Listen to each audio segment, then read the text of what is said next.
Une journée d'échange et de réflexion sur les besoins de financement du développement de l'Afrique, puis les dirigeants en phase avec l'Association internationale pour le développement sur le volume de la 21e aide de l'institution, en abrégé IDA 21. Au moins 120 milliards de dollars à mobiliser.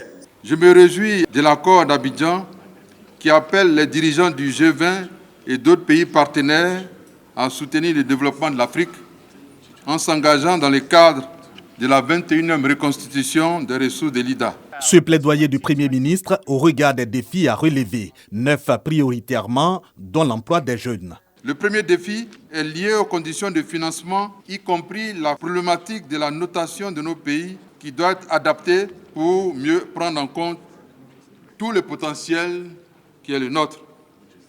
Le deuxième défi, c'est le défi de l'emploi des jeunes et de l'adéquation formation-emploi, y compris la massification des programmes de qualité.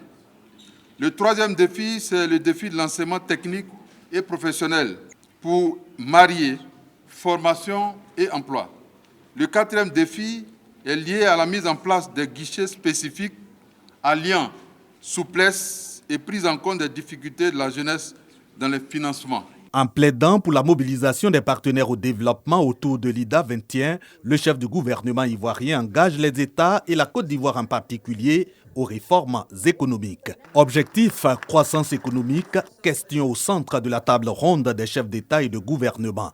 À cette tribune, le Premier ministre Robert Begré-Mambé partage le secret de la performance économique impulsée par le président Alassane Ouattara. Ce qui a été notre chance, c'est le président de la République, Alassane Ouattara, qui avait une vision, des objectifs et une méthodologie.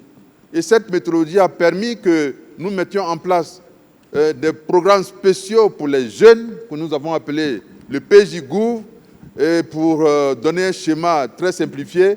Dans ce PJGouv, on a identifié qu'on mettait en place 1 milliard de francs tous les jours à la disposition des jeunes pour leur développement. L'IDA 21 est en hausse d'au moins 30 milliards par rapport à l'IDA 20 d'un volume de 90 milliards de dollars.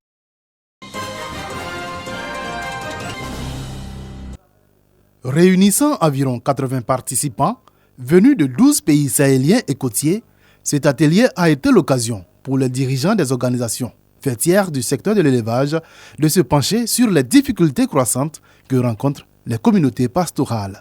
10 ans après la déclaration de Nouakchott, dont l'objectif était de sécuriser le mode d'existence et les moyens de production des populations pastorales. Cette réunion a été organisée pour leur permettre d'avoir une vision commune, de s'entendre sur des objectifs, des priorités à défendre au niveau du forum de Nouakchott plus 10. Donc c'est une réunion extrêmement importante dans le processus de préparation. La participation de la Côte d'Ivoire à cette réunion marque la volonté du pays de renforcer ses capacités en vue de faire face aux menaces transnationales liées au terrorisme et aux conflits pastoraux. Nous devons faire en sorte que chaque pasteur puisse circuler librement et en toute sécurité avec son troupeau. Qu'il s'agisse des pistes de transhumance ou des zones transfrontalières, nos États doivent collaborer pour garantir la paix et la stabilité. Des propositions concrètes ont été faites par les participants qui espèrent que le forum Nouakchott plus 10 marquera un tournant décisif pour le pastoralisme en Afrique de l'Ouest et servira de catalyseur pour la mise en place de politiques qui favoriseront un développement plus durable et plus inclusif.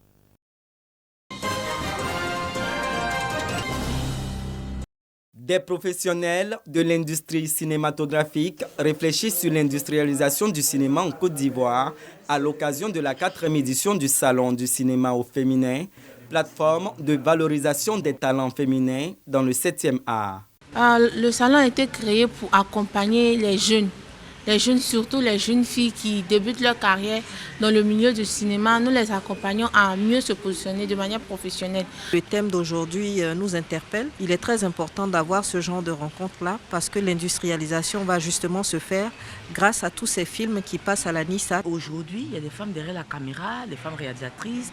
Nous créons des plateformes comme ce salon pour former, pour informer, pour débattre des sujets qui nous importent. Cette rencontre est le cadre des réflexions sur les enjeux du cinéma, notamment son modèle économique, l'industrialisation du secteur et le cadre législatif. Tous ces panels auxquels nous avons assisté nous ont un peu situés sur les nouveaux enjeux plutôt de l'industrialisation du cinéma. Tous ces textes que nous avons un peu épluchés nous ont montré ce qui se fait ailleurs, certes, et ce que nous pourrons faire encore mieux. C'est la raison pour laquelle justement Madame la ministre a créé cette commission du film, cette commission qui permet de capter tous ceux qui veulent venir tourner. Le pitch au féminin, des hommages à des talents du cinéma, ont animé cette 4e édition du Salon du cinéma au féminin.